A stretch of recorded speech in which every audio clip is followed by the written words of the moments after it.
બચુની બેનપણી અને voice level 2 બંને ફિલ્મોના 8-8 દિવસના કલેક્શનની વાત કરવી છે અને સાથે સાથે એ પણ જાણવાનું છે ટોપ 10 નું જે લિસ્ટ છે એમાં બચુની બેનપણી કેટલા નંબર પર આવી છે, વોઇસ લેવલ 2 છે કેટલા નંબર પર આવી છે, આગળ વધી છે કે પછી એની પોઝિશન પર છે, એ બધી જ વાત આપણે કરવાની છે. હવે જો આપણે ગુજરાતી લેંગ્વેજમાં વોઇસ લેવલ 2 ગુજરાતી ભાષાની ઓક્યુપન્સીની આપણે શરૂઆત કરીએ.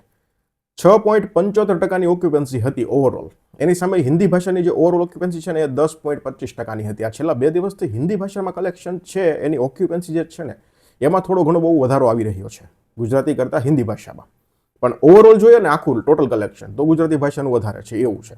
હવે જો ગુજરાતીમાં મોર્નિંગ શોની ઓક્યુપન્સી 3.71% રહી, આફ્ટરનૂન શોની 6.95% રહી, ઇવનિંગ શોની 5.24% રહી અને નાઇટ શોની 11.11% રહી. આ ગુજરાતીની હતી. હિન્દી લેંગ્વેજની વાત કરું ને તો મોર્નિંગ શોમાં 6.99, આફ્ટરનૂન શોમાં 11.41, ઇવનિંગ શોમાં 10.41 અને નાઇટ શોમાં 12.19. એટલે ઓક્યુપન્સી ગુજરાતી કરતાં હિન્દીમાં વધારે રહી.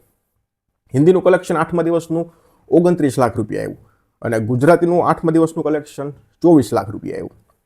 હિન્દી ભાષાનું ટોટલ કલેક્શન તમને કહું ને તો 4 કરોડ 25 લાખ છે અને ગુજરાતી ભાષાનું ટોટલ તમને કહું ને તો 4 કરોડ અને 87 લાખ છે.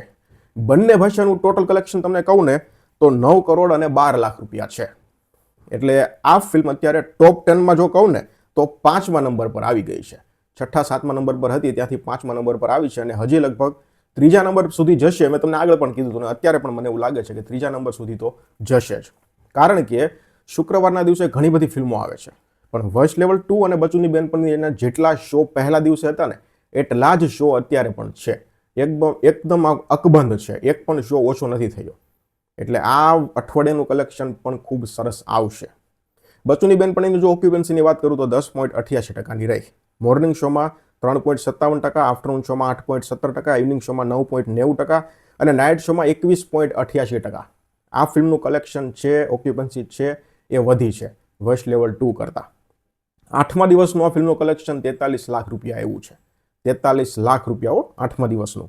3 કરોડ અને 60 લાખ રૂપિયા આ ફિલ્મનું કલેક્શન 8 દિવસનું ટોટલ થયું છે અને ટોપ 10ની જો તમને વાત કરું તો નંબર 8 પર આ ફિલ્મ અત્યારે આવી ગઈ છે. એટલે હવે આવતા શનિ રવિમાં ફિલ્મ છે, બંને ફિલ્મો એનું શું હાલત થાય છે એ જોવાનું છે. કારણ કે અત્યારે જોઈએ તો શો એકદમ અકબંધ છે. જેવા પહેલા દિવસે હતા એવા જ ઘણી બધી ફિલ્મો આવી છે છતાં. એટલે આ અઠવાડિયે પણ આ ફિલ્મનું કલેક્શન જબરજસ્ત થવાનું છે એ વાત કન્ફર્મ છે. જોઈએ હવે આગળ શું થાય છે. ધન્યવાદ.